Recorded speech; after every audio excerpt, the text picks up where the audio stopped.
è diverso, ad insegnarci a non tornare indietro. Voi giovani, voi siete l'universo,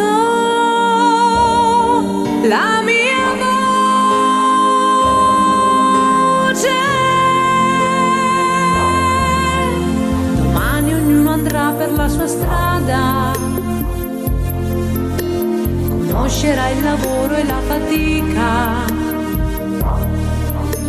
raccoglierà i suoi frutti dalla vita,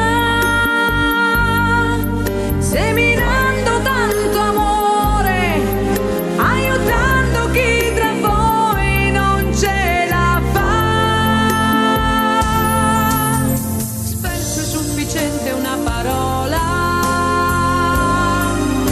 un gesto, una carezza data mai,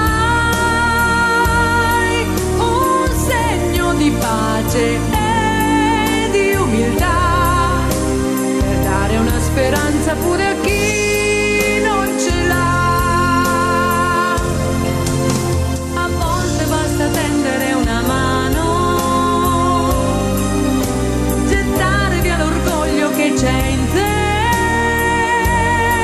amare la gente, fare finta di niente se talvolta qualcuno sembra davvero diverso da te.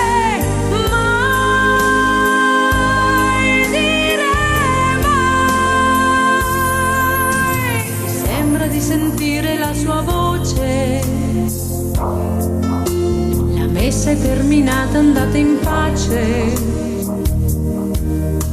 ciascuno faccia sempre del suo meglio